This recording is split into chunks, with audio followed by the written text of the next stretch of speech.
নমস্কার বন্ধুরা, রাধে রাধে রাধে কৃষ্ণ। বন্ধুরা, সকালে মেয়ে ঠাকুর দেওয়ার পরে আমি আবার দুপুরে যখন জব করতে বসেছিলাম তার আগে গোপালদের আইসক্রিম সেবা দেওয়া হয়েছিল।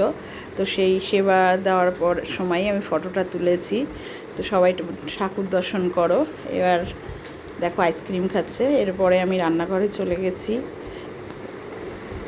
আর আমের দিন তো এসেই গেছে। একটু মিক্সিতে আম কেটে একটু মানে শরবত না, আমি জুস করব বলে একটু আম কেটে নিলাম। তার মাঝখানে দেখো আম কেটে, আর তার মাঝখানেই আমি একটু টক দই, আর ভীষণ ট্যান পড়ে আমার মুখে, তার জন্য টক দই একটু মেখে নিলাম।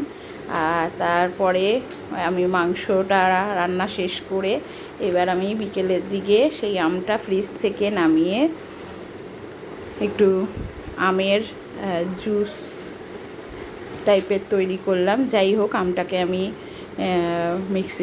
মিক্সিতে একটু ব্লেন্ডার করে নিয়েছিলাম। তারপরে আমি সেটাতে বিকেলবেলায় মানে সন্ধেবেলায় চা খাওয়ার পরে আমরা একটু আইসক্রিম, এটার মধ্যে একটু আইসক্রিম দিয়ে, বাটি আইসক্রিম এনেছিলাম, সেটা দিয়ে একটু জুস টাইপের করে খাওয়া হলো আমাদের।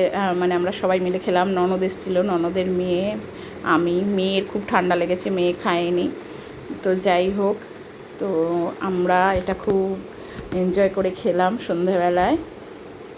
দেখো কি সুন্দর লাগছে, তোমরাও করে খেও। অবশ্য তার আগে আমাদের চা খাওয়া হয়ে গেছিলো, চাটা আমি একটু পরেই দেখালাম। এর মধ্যেই আমরা খাবার খেতে খেতে হঠাৎ আমার পাখিটা উড়ে গেল, উড়ে গিয়ে গোপালের গায়ে গিয়ে বসলো। দেখো তোমরা বন্ধুরা, আর এত দুষ্টু ও, কিন্তু ঠিক ওদের কোনো ডিস্টার্ব করছে না, কিন্তু ওদের গায়ে গিয়ে বসলো।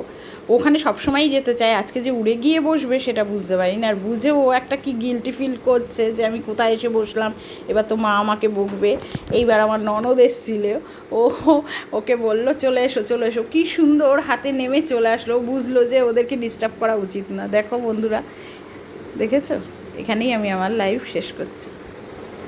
এই লাইভ বললাম, ভিডিও।